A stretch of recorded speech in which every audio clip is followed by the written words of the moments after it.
자, 34번 볼게요. 34번은 첫 번째 문장만 잘 넘어가면 나머지는 그래도 할만하거든. 일단 주제는 기후 변화가 현실이 되면 기후 소설은 더 이상 필요가 없게 된다. 영화상의 기후 재난은 여러분들이 보는 어디에나 있다. 우리가 영화에 나오는 기후 재난은 온갖 곳에서 다 일어난다는 거야. 그래서 영화에 보면 어떤 때는 눈사태 일어나고 어떨 때는 산사태 일어나고 어떨 때는 지구온난화 일어나고 모든 상황에서 다 일어나는 것처럼 영화에서는 보인다는 얘기야. 하지만 세계의 기후 변화의 범위는 그 다음 넘어가서 여기가 사람들을 헷갈리게 하는 부분인데 어차피 여기가 부사니까 얘 없다고 생각을 하고 먼저 해석을 해볼게. 하지만 세계의 기후 변화의 범위는 기후 여기서 뭐 픽션 하면은 뭔지 알죠? 허구 이야기란 뜻이거든요. 그래서 여기서는 기후 픽션 장르라고 할게. 기후와 관련된 허구 이야기, 기후 픽션 장르를 뭐 할지도 모른다. 없애버릴지도 모르고, 그리고 정말로 온난화의 이야기를 말하려고 하는 그러한 노력도 없애버린다. 여기까지 됐지? 근데 여기 보면 just as quickly 하면 그만큼 빠르게라는 뜻이거든. 자, 다시 정리해보면 세계의 기후 변화의 범위는, 그러니까 세계 기후가 변화하는 그 범위가 엄청나게 빠른 거야. 그래서 이 세계 기후 변화의 범위가 빠르게 늘어나는 것만큼이나 그만큼 빠르게 기후 픽션 장르라는 어떤 소설의 장르도 어떻게 된다? 그만큼 빠르게 없어질지도 모른대. 여기까지 됐지? 그리고 정말로 또 어떤 일이 일어나냐면 그냥 온난화에 대한 허구의 이야기를 사람들이 말하고자 하는 그러한 노력도 없애버릴 거래. 여기까지 됐지? 그 다음에 여기까지 무슨 얘기냐면 우리가 픽션이라는 건 허구잖아요. 근데 우리는 막 뭐 영화 같은 데 보면 2040년에 뭐 지구 온난화 때문에 뭐 빙하가 녹는다 이런 얘기를 많이 듣잖아요. 많이 보잖아, 영화 같은 데에서. 근데 만약에 실제로 그런 일이 일어나는 지역이 넓어져. 그러면 더 이상 이게 허구의 이야기가 아니라 뭐가 돼? 현실이 된단 말이야. 그래서 여기에서는 그걸 뭐라고 얘기한 거냐면 세계의 기후 변화의 범위가 빠르게 일어나는 것처럼 기후 픽션 장르도 그만큼 빠르게 없어진다라고 얘기하는 거야. 그리고 그게 현실이 되면서 이제 사람들은 더 이상 온난화에 대한 허구의 이야기를 말하려는 노력이 필요가 없어지겠지. 왜냐면 그게 이제는 허구가 아니라 이제 진실이 되니까. 여기까지 되시죠? 그리고 이러한 상황은 심지어 할리우드에서조차 너무나 커지고 너무나 분명해질 수 있다. 그러고 다음에 형용사 보고 보면 뭐뭐해지다라는 뜻이고요. 여기까지 됐지? 자, 다시 정리해보면 기후변화가 빠르게 일어나는 것만큼이나 기후 픽션 장르도 어떻게 된다? 없어질 거다. 그리고 두 번째가 뭐였어요?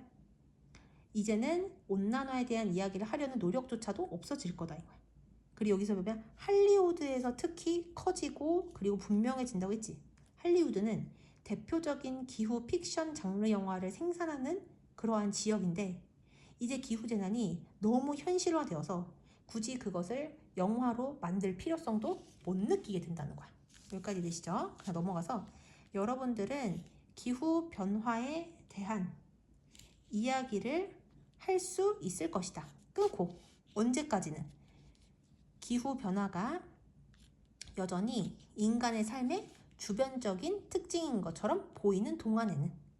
그래서 기후 변화가 인간 삶의 주변적인 특징이라는 거는 인간 삶에서 정말 중심이 되는 사건이 아닌 뭔가 내 주변에서 일어날 것 같지 않은 그러한 별거 아닌 것처럼 그렇게 보일 때에는 그때까지는 기후 변화에 대해서 이야기를 말할 수가 있을 거래.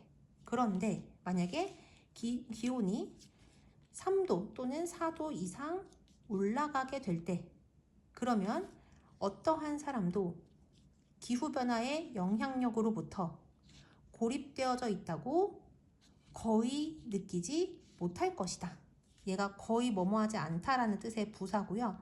부사는 위치 아무데나 써도 되기 때문에 여기서 hardly가 맨 앞에 왔다고 생각을 하면 돼. 여기까지 됐지?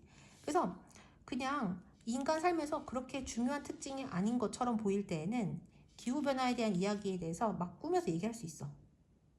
그런데 정말로 기후변화가 일어나서 3도에서 4도까지 온도가 올라가. 그러면 그 어떤 사람도 기후변화의 영향으로부터 자기는 관련이 없다고 느끼지 못할 거라는 거야. 그리고 기후변화가 지평선을 가로질러 어떻게 되면 확장이 되어질 때, 여기서 뭐뭐 할 때야? 확장되어질 때, 그때 이것은 이야기가 되기를 멈출지도 모른다. 여기서는 지평선을 넘어 확장된다는 거는 전 세계적으로 확장되다라는 뜻이야. 그래서 기후변화가 전 세계적으로 일어나게 되면은 이제 더 이상 기후변화는 사실이 아닌 그냥 꾸며낸 이야기가 되는 것을 멈추게 될 거래. 여기까지 되시죠? 그 다음에 왜 기후 픽션을 보거나 읽겠는가? 어떤 기후 픽션인 거야? 세상에 대한. 근데 어떤 세상? 네가 그냥 뚜렷하게 너 자신의 창문 밖으로부터 볼 수 있는 그러한 세상에 대한 기후 픽션을 왜 보거나 읽겠는가? 그냥 창문만 내다봐도 기후변화가 일어났다는 것을 알 수 있는데 굳이 왜 그러한 기후 픽션을 보거나 읽겠는가? 그 얘기인 거야. 이미 현실인데.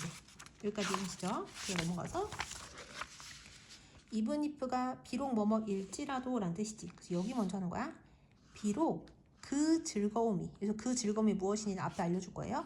비록 그 즐거움이 종종 공포의 형태로 올지라도 지금 당장은 지구온난화를 묘사하는 그러한 이야기는 여전히 도피적인 즐거움을 제공할 수 있다. 여기까지 됐지. 그러니까 지금 당장은 지구온난화를 그린 이야기를 보면서 도피적인 즐거움을 느낄 수가 있어요. 비록 그 즐거움, 그러니까 지구온난화와 관련된 이야기를 읽으면서 느끼는 그 즐거움이 종종 공포의 형태일지라도 우리가 재난영화 같은 거 보면은 어때? 약간 무섭고 그렇잖아. 그래서 내가 그런 재난영화를 보면서 느끼는 즐거움이 비록 공포의 한 형태일지라도 지금 당장은 지구온난화와 관련된 이야기를 보면서 즐거움을 어떻게 할 수 있다? 얻을 수가 있다는 얘기야. 하지만 우리가 더 이상 프리텐드하면 얘가 무슨 얘기야? 가장하다야. 가장한다는 뭐뭐인 채 하다라는 뜻이거든요. 하지만 우리가 더 이상 기후 고통이 시간이나 또는 장소에 있어서 멀다고 그렇게 가장을 할 수가 없게 될 때, 그때 우리는 그것에 대해서 가장하기를 멈추게 될 거고, 그리고 그것 안에서 가장을 하기를 시작할 것이다. 이렇게 됐지. 그러니까 기후 때문에 우리가 겪게 되는 고통이 만약에 시간상이나 또는 장소상으로 멀다고 그렇게 더 이상 우리가 생각할 수 없게 되면, 그러면 우리는 이 기후변화에 대해서 그냥 모른 채 하고 있었던 걸 멈추고, 그리고 나서 이제는 그 기후변화가 일어나고 있다는 걸 인정하면서 그 안에서 이야기를 꾸며내기 시작할 것이다.